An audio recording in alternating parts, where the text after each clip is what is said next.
They told me that the Holocaust was the worst thing to ever happen to humanity, and that's a lie.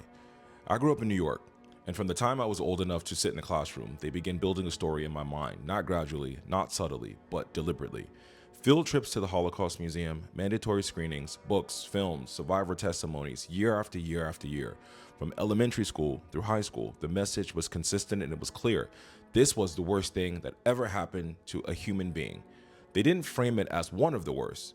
They didn't present it alongside other atrocities for comparison. They didn't invite debate or critical thinking. They told a black child in New York whose ancestors were stolen, chained, sold, and broken across 400 years of systematic terror that someone else's tragedy was the pinnacle of human suffering. That's not education. That's indoctrination. And I was young enough and trusting enough and had no framework yet to question it.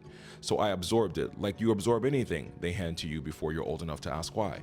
It took years to unlearn. Let's talk about scale for a second. The Transatlantic Slave Trade, 12 to 15 million human beings were forcibly removed from their homes. Millions dead in transit, 400 years, not 12, 400. And it didn't end with emancipation, it evolved into sharecropping, into lynching, into redlining, into mass incarceration.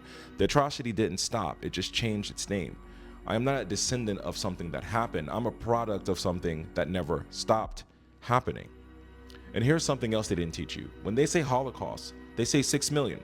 6 million Jewish lives. And that is true, and that matters. But the number is 12 million. 12 million people were systematically murdered by the Nazi regime. The other 6 million were Roma people, people with disabilities, Soviet citizens, Polish people, gay people, Jehovah's Witnesses, and political prisoners, including some black people. Half the victims forgotten by the narrative. Even within the Holocaust itself, the story got edited, got narrowed, got shaped around one group suffering, while others who died in the same camps and the same gas chambers on the same trains got written out. If we can't tell the full story of the atrocity we claim to center, what does that tell you about how historical memory actually works? It tells you that even grief has a hierarchy. Even within genocide, some lives get a museum, some lives get the footnote, and it's not just black history that got buried. King Leopold's Congo, up to 10 million people killed, mutilated, enslaved for rubber, documented at the time, ignored by the West. The Armenian Genocide, over 1 million dead. America took until 2021 to even officially call it what it was. The Herero and Namaqua people in Namibia, Germany's first genocide of the 20th century against African people decades before the Holocaust. Ask your kids if they learned about it. Ask yourself. Rwanda, 800,000 people in 100 days. The West Watch chose not to intervene and moved on. The Rohingya, the Uyghurs in Yemen. The pattern never stops. So why does one story rise above all others in Western consciousness? Because the Holocaust is a story of white people killing white people. And that broke something in the Western imagination. European civilization, the self-proclaimed peak of human enlightenment, turned on itself.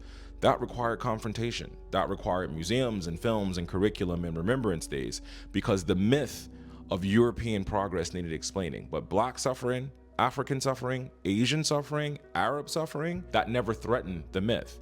It was part of the logic that built it. The West didn't need to explain those deaths because those deaths were already written into the system as acceptable, as inevitable, as the cost of progress.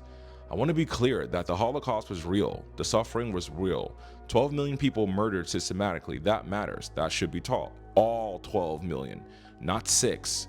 But so should the Congo, so should Armenia, so should the Middle Passage, so should what's happening right now, today, in places the evening news has already decided you don't need to care about. The question was never whether Jewish suffering mattered. The question is why Western civilization built an entire architecture of memory around one genocide while letting the others dissolve into footnotes.